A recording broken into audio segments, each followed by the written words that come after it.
সুপ্রিয় দর্শক, প্রথমে শুনুন সংবাদ শিরোনাম। আগামী নির্বাচনের জন্য তারেক রহমান ইঞ্জিনিয়ারিং শুরু করেছেন, নাসির উদ্দিন পাটোয়ারি।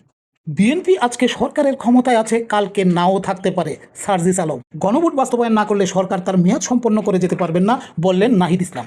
স্থানীয় সরকার নির্বাচনে ঢাকার 2 সিটিতে আগে নির্বাচন চায় জামাতে ইসলাম। প্রিয় দর্শক, মূল আলোচনা শুরু করার আগে একটা গল্প বলি।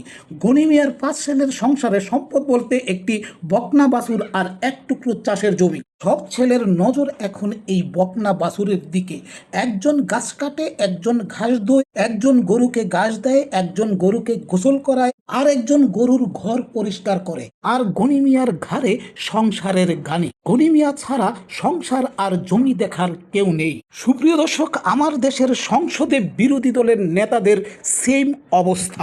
একজন গণভোট নিয়ে ব্যস্ত, একজন জুলাই সনদ নিয়ে ব্যস্ত, একজন আছে অফিস আদালতে কোথায় কাকে বসিয়েছে সেটা দেখতে ব্যস্ত, একজন সরকারের সমালোচনায় ব্যস্ত, আর বাকিরা মহাসমাবেশ নিয়ে ব্যস্ত।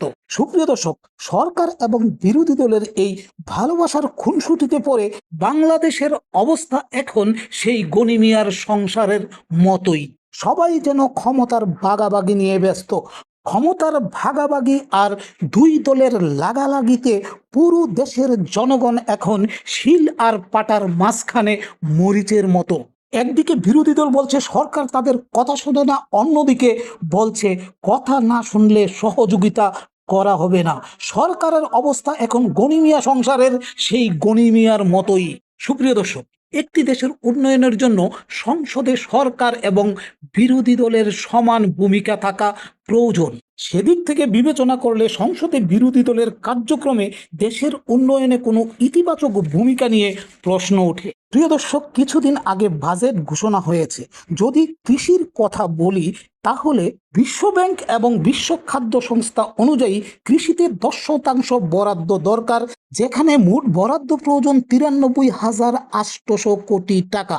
সেখানে বাজেটে কৃষিতে বরাদ্দ রাখা হয়েছে 4.6%, যেখানে টাকার পরিমাণ 43,335 কোটি টাকা। কৃষি বাজেটে যেখানে অর্ধেকের বেশি টাকা ঘাটতি, সে বিষয়ে বিরোধী দলের কোনো মাথা ব্যথা নেই। বিরোধী দলের মাথা ব্যথা শুধু জুলাই আন্দোলন, জুলাই সনদ, গণভোটের রায় কার্যকর, আর অফিস আদালতে কাকে কোন জায়গায় বসিয়েছে সেটা দেখা, আর জেলায় জেলায় ঘুরে জনসমাবেশ তৈরি করা। সহজ কথায় বলতে গেলে, যে দেশের উন্নয়ন কৃষির উপর দাঁড়িয়ে আছে, সেই দেশের কৃষি উন্নয়নে এই ধরনের বাজেট কতটা উন্নয়নশীল, কতটা উন্নয়নে কাজে লাগবে সেটা নিয়ে যথেষ্ট সন্দেহ থেকে যায়। এই বাজেট কৃষক মারার বাজেট। এই বাজেট নিয়ে বিরোধী দলের কণ্ঠ সোচ্চার হওয়ার কথা, কিন্তু এই ব্যাপারে বিরোধী দল কিন্তু এখনো চুপ করে আছে। এই রকম অনেক ইস্যু আছে, যেই ইস্যুগুলি নিয়ে তাদের কথা বলার কথা। জনগণ তাদেরকে ভোটের মাধ্যমে সংসদে পাঠিয়েছে এই কথাগুলি বলার জন্য।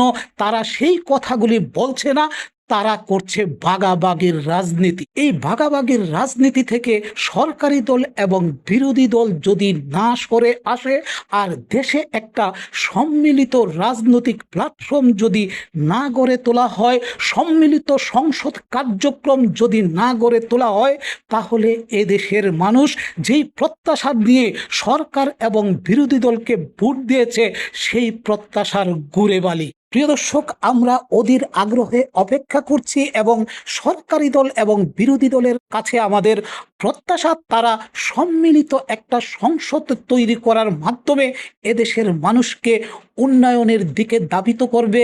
তাদের মধ্যে একটা রাজনৈতিক ঐক্য গড়ে উঠবে। এদেশের উন্নয়নে তারা সম্মিলিতভাবে কাজ করবে। এই প্রত্যাশা রেখে আজকের ভিডিও থেকে বিদায় নিচ্ছি। প্রিয় দর্শক, আপনারা ভালো থাকুন, সুস্থ থাকুন, আর নিরাপদে পথ চলুন। আল্লাহ হাফেজ।